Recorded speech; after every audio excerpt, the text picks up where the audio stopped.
미국과 한국, 세계 각 지역에서 오늘의 미국 탑뉴스 브리핑 듣고 계신 여러분 안녕하십니까? 강희신입니다. 대한민국은 지금 무정부 상태입니다. 여당과 야당이 힘겨루기를 하느라고 국정이 마비된 게 아니라 실제로 해외 언론 매체들이 대한민국에 누가 지금 군통수권자냐, 국가 운영의 총책임자가 누구냐라고 얘기하면 아무도 답하지 못합니다. 너무나 위험한 상황입니다. 금요일 저녁에 윤석열 대통령이 담화를 발표를 했고 그 이후에 어제 오늘의 미국 위켄드 에디션이 끝난 이후에 한동훈 국민의힘 대표와 한덕수 국무총리가 공동으로 기자회견, 질문은 받지 않았으니까 기자회견이라고 하긴 그러네요. 대국민 담화를 통해서 국무총리와 여당에서 앞으로 모든 것을 알아서 하겠다 했습니다. 그 이후에 야당이 반발을 했고 또 우원식 국무총리가 한동훈 대표와 한덕수 국무총리는 국가를 함께 이끌어갈 그럴 권한이 없다고 얘기를 했습니다. 그 사이에 대통령과 그리고 전 국방장관에 대한 수사 들어갔고요. 북한은 여길 주시하고 있고 트럼프 대통령 당선인과의 여러 가지 한미일 군사합동 공조는 어떻게 할 것이며 경제 등등 너무 많은 문제가 얽혀 있습니다. 오늘 이제 이런 내용들을 주로 지금 일어나고 있는 그런 상황이 너무 많기 때문에 여러분들께서 뉴스를 쭉 쳐다보지 않으신다면 팔로우하기가 어려우실 것 같습니다. 제가 정리를 조금 해드리고요. 제일 처음에는 윤석열 탄핵이 실패한 그 이후와 또 다른 혼란, 윤석열 대국민 담화에서 한동훈, 한덕수 담화, 우원식 국회의장 기자회견까지 누가 또 정부의 책임자냐. 그리고 오늘 파이낸셜 타임스가 아주 긴 내용에 좀 이걸 크게 보자 해서 1980년대에 그때 있었던 여러 그 상황 그리고 지금의 이 상황을 비교를 하면서 윤석열 현재 대통령이 참 그때 대학생이었는데 지금과 다른 이런 입장에서 결국은 맨 마지막에는 항상 공은 국민에게 가게 되어 있습니다. 국민을 무시하는 것 같았던 정치인들도 이런 절대절명의 순간에는 결국은 국민의 뜻에 따라서 행동을 할 수밖에 없는 이런 부분까지 정리를 해드리겠습니다. 오늘의 미국 탑뉴스 브리핑인데 오늘의 미국 탑뉴스가 오늘의 한국이 됐습니다.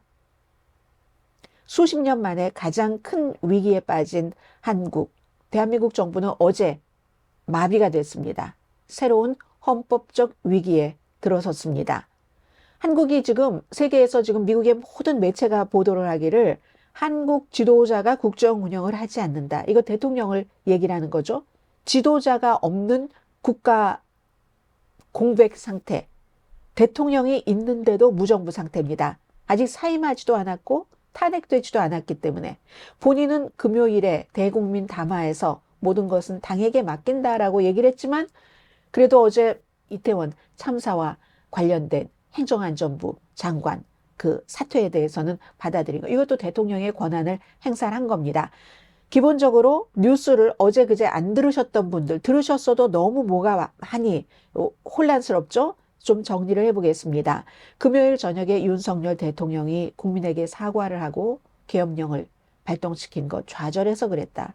사임한다고는 하지 않았습니다. 또 대통령직에 얼만큼 있어야지 될지 어떻게 정부를 운영할지는 여당 지도부에 맡긴다고 했습니다. 그 소리를 듣고 여당이 탄핵에서 대통령을 구해줬죠. 그리고 나서 여당은 이거 좀 시간을 벌 수 있겠구나. 금방 탄핵에 들어가고 하면은 당연히 이번 정권은 더불어민주당 이재명 대통령 만들기로 되니까 그 뒤로는 보수는 적어도 10년 이상 없어진다.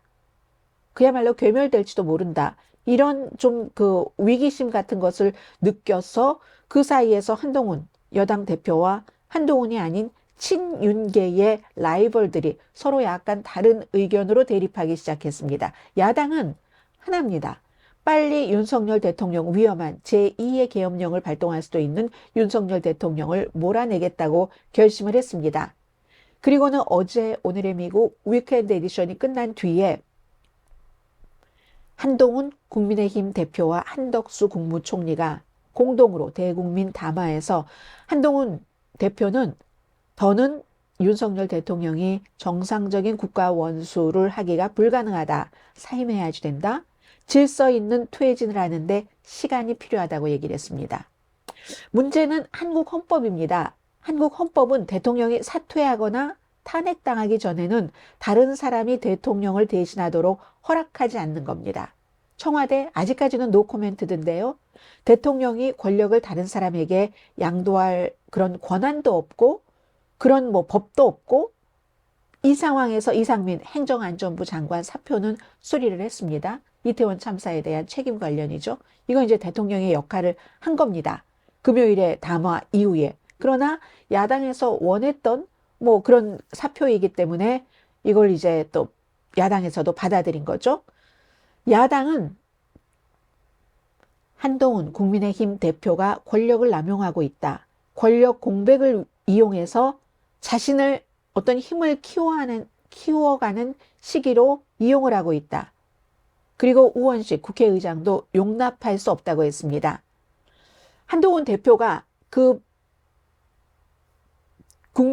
담화를 통해서 한 얘기는 이겁니다. 한덕수 국무총리와 함께 먼저 본인이 얘기를 하고 나중에 한덕수 국무총리에게 마이크를 넘겨줬는데 질서 있는 대통령의 조기 퇴진으로 대한민국과 국민에게 미칠 그 혼란을 최소화하면서 안정적으로 전국을 수습하고 자유민주주의를 바로 세우겠다고 했습니다.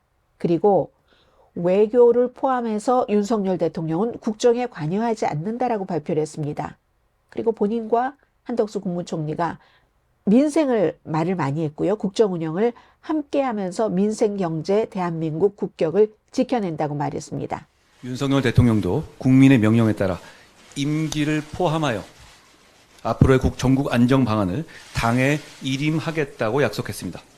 민생을 챙겨야 합니다. 결국 그 위기를 극복하는 것이 대단히 중요한 현실적인 과제라고 생각합니다. 오로지 국민만을 생각하면서 현재 사태를 수습하고 대한민국을 바로 세우겠습니다. 감사합니다.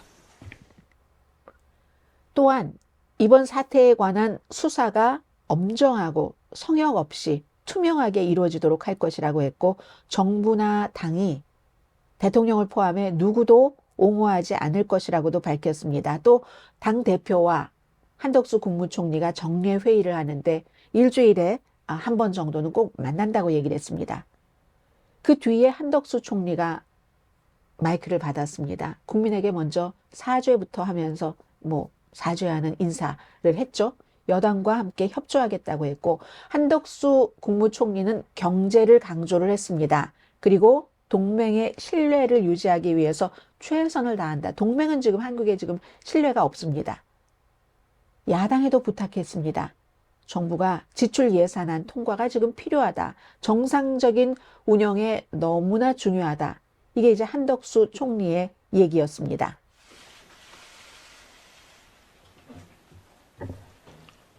정부는 국민의 뜻에 따라 오로지 국민을 바라보며 현 상황이 조속히 수습될 수 있도록 전력을 다하겠습니다. 지금 무엇보다 중요한 것은 국정에 있어 한치의 공백도 있어서는 안 된다는 사실입니다. 국가의 안위와 국민의 일생이 한치 흔들림 없이 유지되도록 매 순간 최선을 다해 국민을 섬기겠습니다. 그런데 이 두 사람의 공동 담화문은 디테일이 없습니다. 있을 수가 없죠. 그리고 여당 대표와 한덕수 국무총리가 윤석열 대통령이 탄핵되지 않은 상태에서 본인이 사퇴하지도 않은 상태에서 어떻게 공동으로 정부를 이끌어 나가겠다는지 법적인 근거가 명확하지 않았던 겁니다. 원래 총선을 통해서 새로운 대통령이 선출될까지는 국무총리만이 임시 지도자 역할을 맡을 수 있다 하는 아마 여기 이런 그 헌법 요건에 두 사람이 뜻을 모은 것이 아닌가 해외 언론들은 그렇게 해석을 합니다. 이 두 사람의 공동 담화가 끝난 뒤에 야당이 금방 불법이라고 주장을 했습니다. 이재명 대표는 윤석열이 배후 조정으로 세력으로 숨어서 내란 공모 세력을 세워서 불법적으로 권력을 장악하려는 내란 상태를 유지하려는 거다. 이거는 얼굴을 바꾼 2차 내란 행위다. 강하게 비난을 했습니다. 더불어민주당의 대변인도 마치 한동훈 국민의힘 대표가 대통령인 것처럼 행동하는 것 중단해야지 된다. 국민도 국가법도 그 누구도 대통령 직무에서 제외시킬 수 있는 권한을 주지 않았다. 한동훈 대표 맘대로 할 수 없다는 얘기입니다. 탄핵만이 대통령 윤석열을 직위에서 제외시킬 수 있는 유일한 방법이라고 했습니다. 조국 야당 대표는 계엄령 선포 그 이후에 굉장히 과격한 발언을 많이 합니다. 그 국회 앞에서도 그랬고 한동훈 여당 대표가 제2의 쿠데타를 시도했다고 했습니다. 국민의힘도 문제예요. 야당의 이런 바람을 막아서 싸워야 되는 국민의힘도 내분됐죠. 한동훈 대표, 국민의힘은 사실 탄핵으로 인한 분열 같은 것을 막고 싶어하고 이재명 대통령이 대통령 되는 것을 막고 싶어합니다. 시간을 벌기를 원하죠. 이거는 이제 친한동훈 파나 친윤석열 파나 일치하는 부분인데 그런 국민의힘 내부에서도 한동훈 대표가 국민의힘 전체를 대변하지 않고 또 얼마나 지지를 받고 있는지 그것도 불분명합니다. 지금. 그래서 이제 한동훈 대표 측에서는 좀 조기 퇴진, 이게 적어도 뭐 하야 하는 이런 식으로 해서 6개월보다도 빠른 시일 안에 이 모든 것을 정리를 해야지 된다. 이렇게 생각을 하고 있는데 친윤계를 포함한 대표적인 사람이 이제 윤상현 의원이죠. 오선 의원. 뭐 임기 단축 개헌이라든가 책임 총리제 이걸 이제 한동훈 대표가 얘기한 질서 있는 퇴진의 로드맵으로 제시를 하고 있습니다. 윤석열 대통령을 국정에서 배제하는 것은 한동훈의 개인 생각이다. 윤석열 대통령이 계속 대통령직을 맡아야지 된다가 윤상현 의원의 얘기입니다. 내부에서 이렇게 복잡하죠? 그리고 야당에서는 이거 제2의 내란이야? 제2의 쿠데타야? 이런 얘기를 듣자 한동훈 대표는 당대표가 국정 권한을 행사할 수는 없다면서 총리가 국정 운영을 직접 챙기는데 다만 이렇게 여당이기 때문에 그 당정에 긴밀한 협의가 있는 것은 당연하다. 이 정도로 얘기를 했습니다. 그리고 나서 우원식 국회의장도 계엄 사태 이후에 침착하게 대응하고 있다는 평가를 받고 있습니다. 우원식 국회의장은 그리고 기술적으로는 뭐 지금은 무소속인 거죠. 한덕수 국무총리와 한동훈 국민의힘 대표의 공동 국정 운영 방침은 위헌이라고 했습니다. 탄핵만이 대통령 직무를 중단시키는 유일한 법적 절차라고 했습니다. 그리고 탄핵 추진을 위해서 여야 대표 회담을 제안했습니다. 좀 들어보시겠습니다. 오늘 한동훈 국민의힘 대표와 한덕수 국무총리의 담화에는 헌법도 국민도 없습니다. 대한민국의 주권은 국민에게 있고 모든 권력은 국민으로부터 나온다. 헌법 제1조 2항입니다. 권력은 대통령 주머니 속에 있는 것이 아닙니다. 그 권한의 2항 역시 대통령 임으로 정할 수 없습니다. 대통령 권력의 부여도 권한의 2항도 국민에게서 나오는 것이고 그 절차는 헌법과 국민 주권의 원칙에 따라야 합니다. 탄핵 절차입니다. 탄핵은 대통령의 직무를 중단시키는 유일한 법적 절차입니다. 우원식 국회의장 주장도 지금 무정부 상태에 누가 인차지냐 하는 이런 사람이 없는 상태에서 해결점이 되지 못합니다. 대통령의 직무를 중단시키는 유일한 법적 절차가 탄핵이라고 했는데 국민의힘 의원들이 탄핵을 원치 않습니다. 그래서 탄핵 추진을 위한 여야 대표 회담을 제안을 한다고 했는데 심지어 한동훈 대표도 탄핵이라고는 말하지 않습니다. 오히려 본인이 조기 하야한다던가 이런 형태를 말하기 때문에 이 우원식 국회의장의 이 같은 국민 담화, 우원식 국회의장은 기자들의 질문도 받았습니다. 그런데 이제 본인이 한 2분 몇십 초 얘기한 것에서 크게 벗어나지 않은 답변의 반복이었습니다. 이것도 이루어질 수 없는 겁니다. 이 상태에서 특별수사본부는 비상계엄 선포를 건의한 이런 것으로 이제 정황이 많이 드러난 증거 같은 것이 김용현 전 국방장관을 영장 없이 긴급 체포했습니다. 이거 이제 로스앤젤레스 시간으로 토요일 새벽인가요? 아무튼 그 즈음입니다. 한국에서는 뭐 사안이 위급하다 하면 긴급 체포하고 48시간 안에 영장 청구를 하죠. 지금 이제 아직 48시간 안은 마무리되지 않았습니다. 이틀이 되지 않았습니다. 뿐만 아니라 윤석열 대통령도 다른 것에서는 대통령의 뭐 예를 들어 면책 이런 것들이 있지만 내란 혐의 피의자로 수사를 지금 받고 있습니다. 이미. 뭐 경찰, 검찰, 공수처 전부 다 마치 지금 경쟁하다시피 비상계엄 수사에 뛰어들었습니다. 야당은요, 윤 대통령 체포를 촉구합니다. 헌법상 대통령은 재직 시에는 형사상 소출을 받지 않지만 내란이나 외환, 여기에서는 이제 제외가 되는데 체포해야지 된다고 촉구를 하고 있습니다.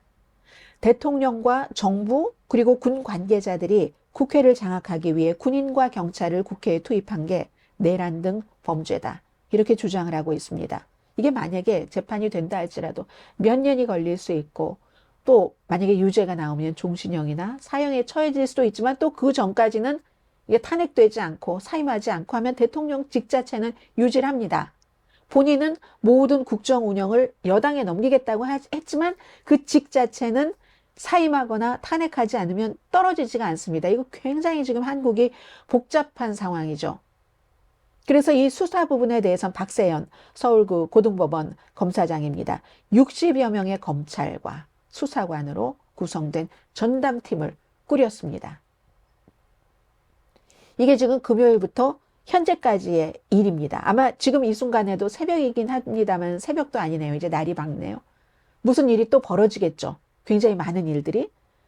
지금부터 제일 중요한 건 세계에서 물어보고 있습니다. 한국에. 누가 한국 정부의 책임자지? 그럼 이걸 어떻게 불을 꺼야지 되지?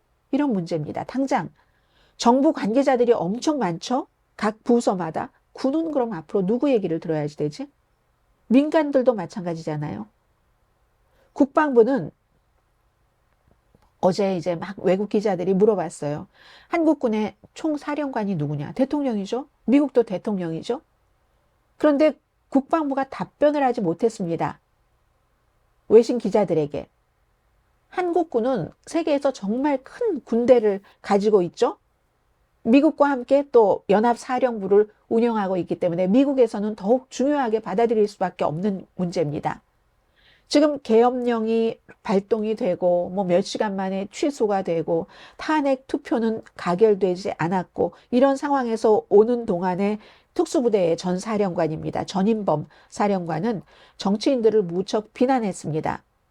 군대를 동원해서 정치인들이 업무를 처리한다는 사실, 정치적인 문제를 해결하기 위해서 군대를 동원하려는 것은 나쁜 결정이었다고 얘기를 합니다. 많은 오늘의 미국을 듣고 보시는 분들도 댓글란에 보면 그런 것들이 많습니다. 이 야당이 이렇게 했으니까 대통령이 국민을 위해서 계엄령을 발동을 할 수밖에 없었던 거야 하는데요. 정치적인 문제는 정치에서 해결을 해야지 되는 거지. 그 정치적인 문제로 계엄령을 발동을 할 수 없는 게 헌법입니다. 한국 헌법의 기본입니다. 그래서 야당이 무리했던 것도 있고 늘 그냥 탄핵 사유가 되지 않는 것을 가지고 대통령을 탄핵한다고 얼마나 그랬습니까? 그래서 사람들이 야당을 외면하기도 했죠. 그러나 이건 윤 대통령이 자초한 일인 겁니다. 국가 전시가 아닌데 이렇게 계엄령을 발동을 한 것을. 그리고 이 군대적인 문제뿐만이 아니라 지금 파업 중인 의사들이요. 윤석열 대통령 탄핵할 때까지 우리 파업을 확대한다고 주장을 합니다. 경기 둔화는 어쩔 것이며 이제 오늘 증시 열리죠. 가정마다 빚은 증가하고 출산율은 점점 낮아지고 있고 감당할 수 없는 집값, 그 밖에 다루기 어려운 문제들이 얼마나 많습니까? 그런데 누가 한국의 지금 지도자야? 대통령이 일단 손 놓는다고 했잖아? 그리고는 시간은 흘러가서 도널드 트럼프 대통령의 취임식은 1월 20일. 미국과의 동맹 관계에서 굉장히 지금 섬세한 외교적인 노력과 성과가 필요한 시기에 이런 일이 일어난 겁니다. 또 하나요. 누가 통수권자지? 누가 군 통수권자냐고. 이건 너무나 중요한 문제를 일으킬 수도 있는 그런 이슈인데 북한 핵위협이 있잖아요. 대한민국은. 그래서 많은 그 한국 문제 분석가들은 리더십이 지금 없는 리더십 공백, 백큐um 상태에서 핵 무장을 한 북한을 어떻게 지금 억제를 하지? 협조가 잘 안 될 수 있잖아요. 지금까지 윤석열 대통령은 한미일 공동 어떤 구축하는 것을 해왔는데 지금 일본이, 미국이 윤석열 대통령과 중요한 문제를 논의하려고 하겠습니까? 그럼 누구? 그럼 누구지? 누구? 여기에 대해서 답을 하지 못합니다. 이제 미국의 많은 매체들이 한국에서 이제 영어가 가능한 사람에게 인터뷰를 요청을 뭐 하잖아요. Live very easily. 이화여자 대학교의 교수가 북한은 아마 이런 사건에 대해서 지금은 이제 보고 기다리는 입장이지만 평양이 서울의 분열을 이용하려고 할 가능성을 배제할 수 없다. 경고를 합니다. 북한이 한국의 분열, 여당 내부에서의 분열과 또 야당과의 분열과 이 모든 사회적인 뭐 의사협회 등등 이걸 어떻게 이용할지 누가 알겠습니까? 그러나 이용할 가능성을 배제할 수 없다는 얘기를 하고 있습니다. 그럼 이건 돌아보면 처음에 이 계엄 사태가 있고 나서 윤석열 대통령 몇 시간 만에 계엄을 해제하고 할 때 세계 언론들이 공통적으로 얘기한 건 이거였습니다.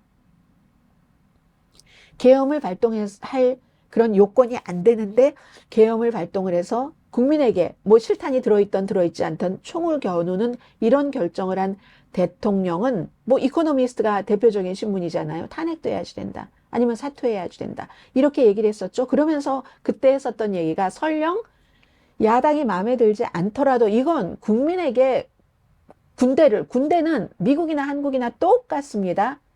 전쟁터에서 적과 싸우기 위해서 만들어진 게 군대지 국민에게 총칼을 겨누라는 게 군대가 아닌 거잖아요.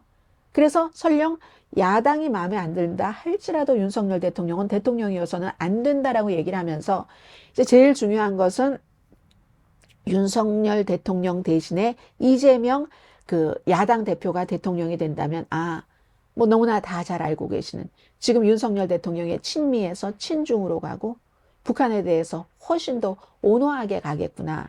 이제 이런 문제가 있고 우크라이나에 대한 지원도 중단을 하겠죠. 그건 이제 트럼프 대통령이 취임을 하면은 어차피 한국도 미국의 눈치를 볼 수밖에 없는 입장이었는지 모르지만 아무튼 이걸 우려를 했었습니다. 그때까지만 하더라도. 그런데 지금 시간이 이렇게 지나면서 지난주 화요일부터 발생한 일이죠. 지난주 월요일에 발생을 해서 화요일부터 여러분들께 미국 날짜로는 뉴스로 전해드린 것 같은데 이런 게 시간이 이렇게 지나면서 이제는 조금 더 가까이 북한이 어떻게 할까? 북한의 동향까지도 우리가 봐야지 되는 겁니다.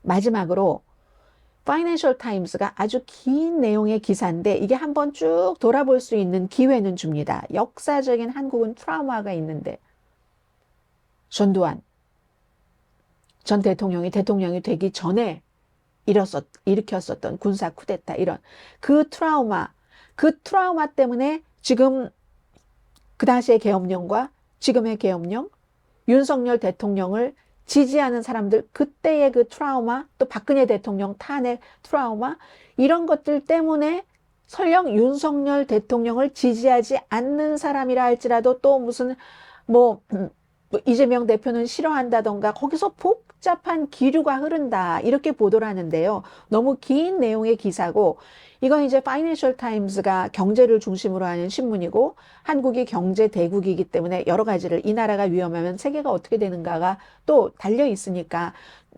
세세히 세계인들에게 설명을 해줬는데 저는 여기서 윤석열 대통령과 연결되는 부분만 떼서 전해드리겠습니다. 이것도 모르시는 바가 아닐 테지만 이런 중요한 시점에 우리가 한번 생각을 해봐야지 되는 문제죠. 지금 여당이나 야당이나 정치인들의 상당 부분은 대권을 누가 잡지? 다음 대통령이 누가 되는 거야? 여기에 포커스를 많이 둡니다. 그러나 세계에서 볼 때는 한국이라는 국가가 경제적으로 그렇고 북한적으로 그렇고 다른 나라와 개롤롱해야지 되겠는데 지정학적인 위치에서 이게 어떻게 변할까? 이렇게 조금 더 큰 시각이라기보다는 가슴이 덜 아픈 사람이 객관적으로 바라보는 시각도 있는 거예요. 윤석열 대통령 자신은 전두환 정권 그리고 그 레가시와 아주 복잡한 관계가 있다고 우리에게 상기시켜 줍니다. 서울대학교 법대생이었을 때 그때 윤석열 대통령과 친구들이 전두환 군사 쿠데타 일으키고 했을 때 박정희 대통령 시해되고 그리고는 이제 대통령이 됐지만 나중에 하나회를 중심으로 해서 아주 똘똘 뭉친 성공한 계엄. 그때 서울대학교 법대학생들이 모의 재판을 열었답니다. 모의 재판에서 당연히 전두환 장군에게 종신형을 선고를 했습니다. 모의 재판이에요. 법대생들이. 그리고 나서 윤석열 대통령이 군인들이 서울에 있는 집에 부모님과 같이 살고 있었겠죠. 막 오고 해서 할머니 할아버지 집으로 피신을 했답니다. 동해안에 있는. 그런 일이 있었는데 대학교 법대생일 때 대통령으로서의 윤석열은 그리고 대통령 때보다는 후보 때부터 그랬죠. 때때로 당내 보수층에게 어필하기 위해서 전두환을 칭찬하는 모습을 보였다. 왜냐하면 이 국민의힘에서 쭉 자란 사람이 아니잖아요. 박근혜 전 대통령 탄핵과 그로 인한 여러 가지 또 문재인 그 정권의 뭐 부동산 정책 실패라든가 등등 때문에 어느 날 갑자기 이제 스타가 돼서 대통령이 된 사람이죠.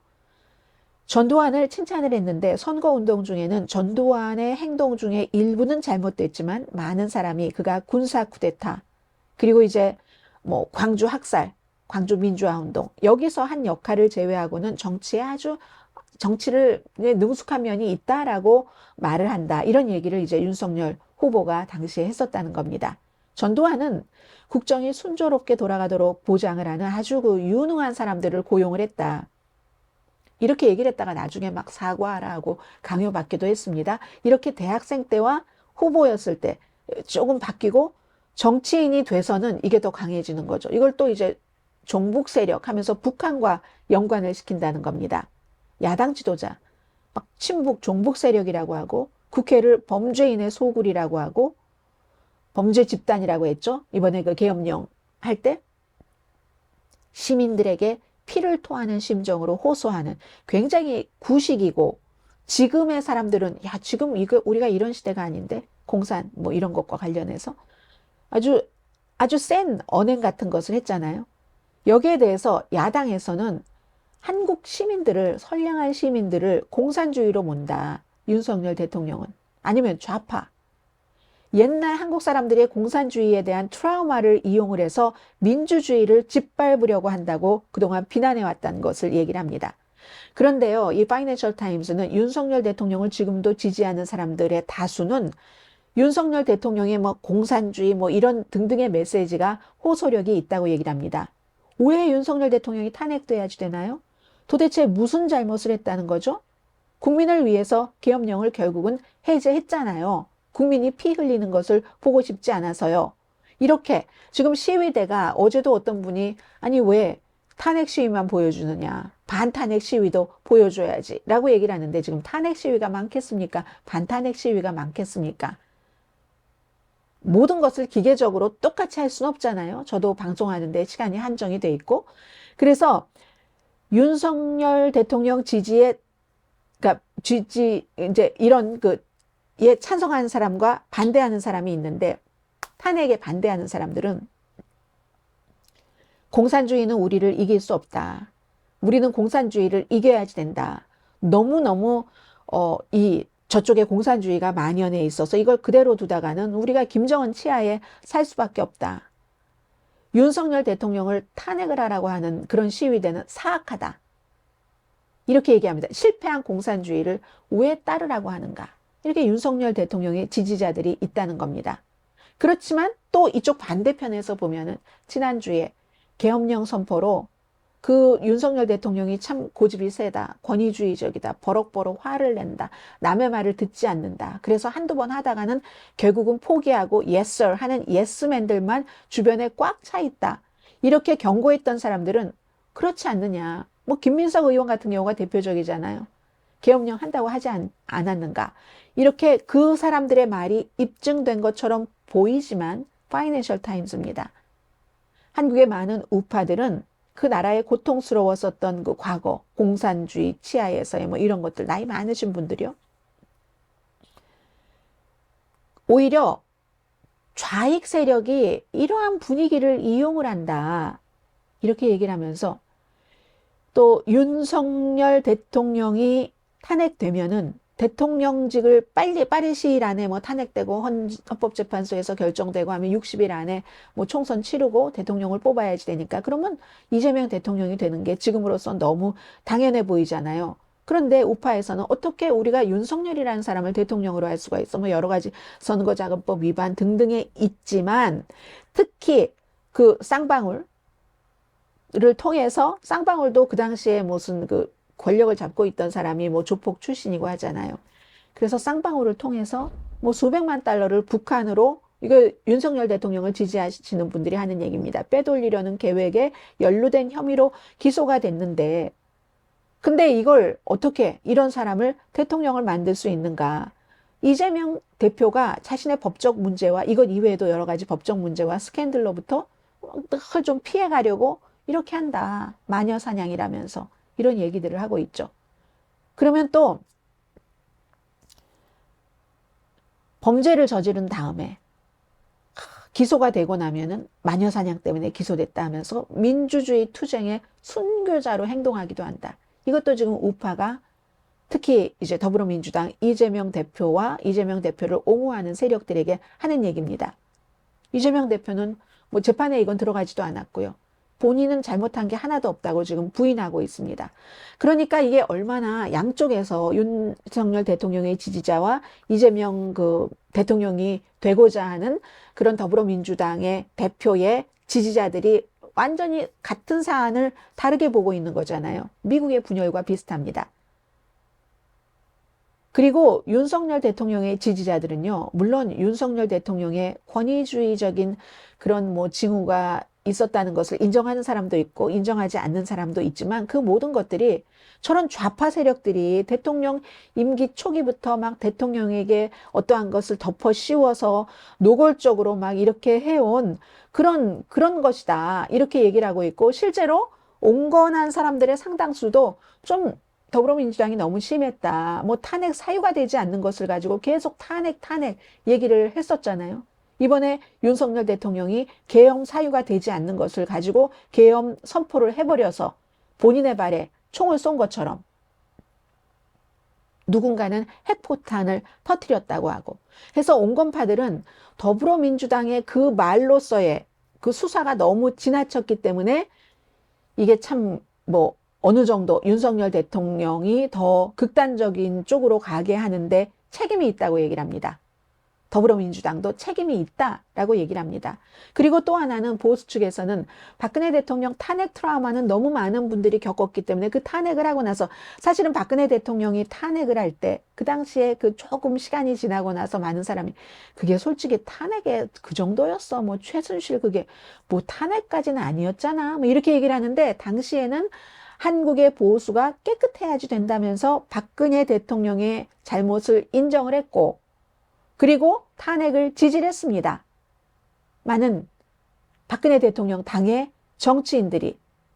그래서 그 뒤에 너무 엄청난 혼란들이 있었기 때문에 이번에는 보수 진영에서 윤석열 대통령의 탄핵표를 보이콧하기로 결정을 했다는 겁니다.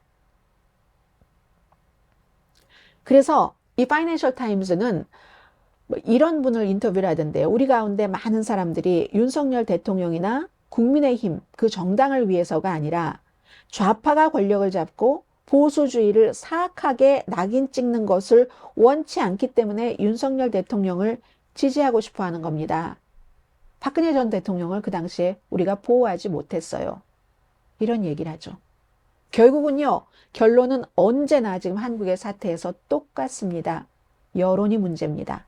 카네기 국제평화재단의 한국 정치 전문가입니다. 다리스 드라우트 베잘레스. 이분은요, 촛불 시위가 당시에 어쨌든 박근혜 전 대통령 뭐 탄핵에 찬성표를 던지도록 촛불 시위부터 시작해서 정치인이 따라간 거죠. 그 당시에는. 지금은 이제 정치인들이 계속 시민들은 시큰둥해야 하는데 계속 탄핵 얘기를 하고 있다가 정말 탄핵 사유를 스스로 만들어버린 윤석열 대통령을 만들게 됐는데 그때는 그 촛불 시위자들이 그렇게 됐다. 이번에는 어쨌든 많은 사람들이 지금 국회 밖에서 윤석열 대통령의 탄핵에 찬성표를 던진 의원들을 응원을 합니다. 지금은. 윤석열 대통령이 계엄을 선포하기 전에는 적어도 더불어민주당의 탄핵 요구, 탄핵 촉구를 저거 무리한 얘기야. 왜 저런 얘기를 하지? 이렇게 얘기를 했는데 지금은 많은 사람들이 또 돌아서 그래도 이거 탄핵을 해야지 돼? 이렇게 생각을 하고 윤석열 대통령 지지층은 앞서 말씀드린 여러 가지 이유 때문에 그래도 아니야. 절대로 저걸 볼 수는 없지. 이 상황이라는 거죠. 그러나 지금 이제 파이낸셜 타임즈를 포함한 많은 매체들은 탄핵 시위대가 조금 더 커질 가능성이 높은 것으로 봅니다. 한국의 길거리가요. 시위가 다시 정치를 결론짓는 그런 시대가 온 겁니다. 그래서 결론적으로 말씀을 드리자면요. 아시아에서 네 번째로 경제 규모가 큰 한국입니다. 미국의 핵심 동맹국 한국이고 북한을 마주하고 있고 수십 년 만에 가장 큰 정치적인 위기에 빠졌습니다. 1980년대 그 이후에 경제적인 파장이요. 말도 못하죠. 지금 누가 되느냐에 따라서 국내적으로는 친기업인 윤석열 대통령에서 지금 만약에 이재명이 대통령이 된다면 더불어민주당의 대표가 그러면 이제 뭐 부자에 대한 세금 뭐 이런 것들 갈 것이고 친중이냐 뭐 지금 친미냐 이런 것들 또 완전 반대 방향으로 갈 것이고 전략적인 파장도 아주 커지겠죠. 또 제일 중요한 것 가운데 하나는 민주주의의 성공적인 모델이다 하는 한국의 평판은 깨질 위기입니다. 이미 깨졌는지도 모르겠습니다. 국민들이 시위를 하고 국회의원들이 다 그 과거에 겪어봤기 때문에 계엄을 빨리 국회로 들어갔고 그리고 역시 대통령과 국방장관의 지시를 받은 군 측에서도 군인들에게 국회의원을 끌어내랴 뭐 총으로 뭐 공포탄을 쏘라든가 이런 얘기를 하지 않았기 때문에 시위대의 힘과 함께 막을 수 있었지만 그때까지는 그런데 지금 그 이후에 여당 내부에서도 분열하고 야당의 공격도 받고 하잖아요. 한국의 민주주의 모델은 깨질지도 모른다. 유일한 방법은 트럼프가 아니라 윤석열 대통령이 사임하거나 탄핵되거나 가능하면 어떤 형태로든 빨리 정리를 해서 권력 공백을 메워야지 된다는 거죠. 국가에 위험합니다. 법적으로는 지금 누가 인차지야? 라고 물어보면 윤석열 대통령이 법적으로는 대통령입니다. 만약에 이 상황에서 북한이 남한의 정세나 남한의 그 강함, 만일의 사태에 대비할 수 있는 것을 시험하기 위해서 어떠한 도발이라도 한다면 그럼 또 어떻게 되나요? 그렇게 될 때는 또 윤석열 대통령이 다시 군통수권자가 될까요? 항상 국가의 비상사태 때는 국민들이 현 대통령에게 뭉치니까. 아니면 그래도 윤석열은 안 돼 하면서 엄청난 권력 싸움으로 이어질까요? 이런 일들이 일어나지 않기를 바라고 만약에 일어난다면 일어나기 전에 권력 공백을 메우는 게 지금 한국으로서는 가장 중요한 문제인데 이게 쉽지 않다는 겁니다. 세계의 모든 언론도 대한민국 수십 년 만에 정말 강한 민주주의 국가가 돼서 모든 것들을 해외에 수출하기도 하고 물건으로도 그렇고 문화로도 그렇고 이래 왔었던 이게 신기루였던가 모래성이었던가 이걸 확인할 수 있는 그런 시기인 것입니다. 여기까지 오늘의 미국 탑뉴스 브리핑 마치겠습니다. 내일 정규 방송 시간에 뵙겠습니다. 강혜신이었습니다.